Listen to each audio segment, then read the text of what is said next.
one of the presenters showed some data that the resistance to HIV medications that sometimes some individuals get from the get-go, in other words, they get infected with a resistant virus, Right. and some of that resistance is due to non-nukes like Cystiva. So, for example, if one gets infected with HIV and they get infected with a resistant virus to Cystiva, then they can't do a tripla. But what's happening now is it appears that some of that resistance is actually decreasing among newly infected individuals. So And what that means is... A triple is exciting because it's one pill once a day, right? Right, Okay. it's a one-pill cocktail.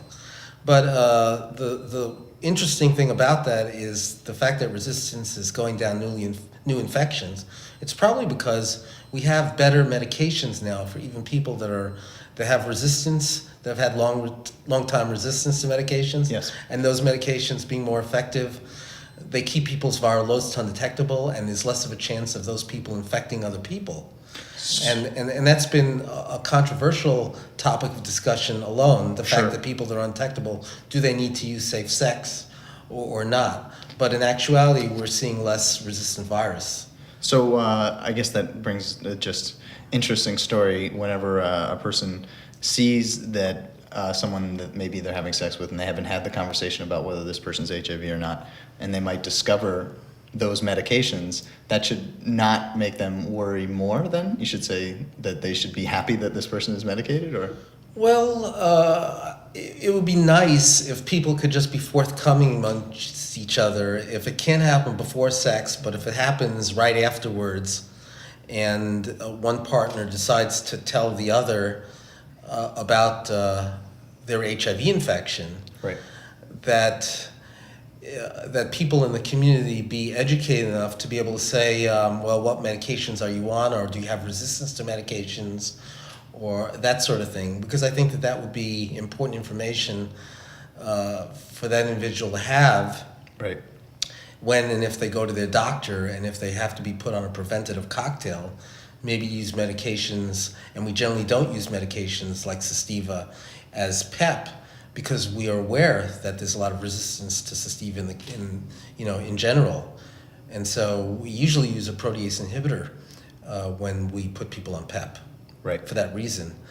So most physicians probably do that anyhow, and hopefully using something like a triple as prevention is not being done, but I'm not really sure as to what goes on out there.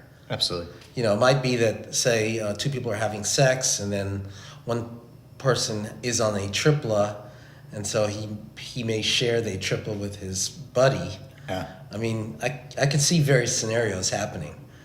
But that's why we're gonna do a series of sex ed videos, and so I can't wait. as part of healthy sex discussion, if you do know that the person that you're having sex with is HIV, you should find out about their medicines. You should find out what. It'll be good to have that open discussion in general. I think. But you would say you're fairly secure in saying that a person who is medicated and on their regimen and taking it regularly and is undetectable is a much safer sex partner. Much safer, and of course that patient or that individual that's on therapy that's undetectable, is having regular monitoring, Sure. and doesn't have any other STD'S, any other sexually transmitted infections like syphilis or hepatitis C. Because even if they're on treatment for HIV, if they have another STD, they can spread that STD. And is this dependent on being a receptive partner or being a penetrative partner, or is it totally unrelated? Whether you're bottom or top, is that what you're asking me? Yes. Are you worried about that? No, I'm not worried. I'm just saying that does it matter? If the patient who is medicated is the top, is it still the same? I think either way. I think we have to reconciliate that even people that are on top or the people that are doing the insertion are still at risk from getting HIV because, absolutely.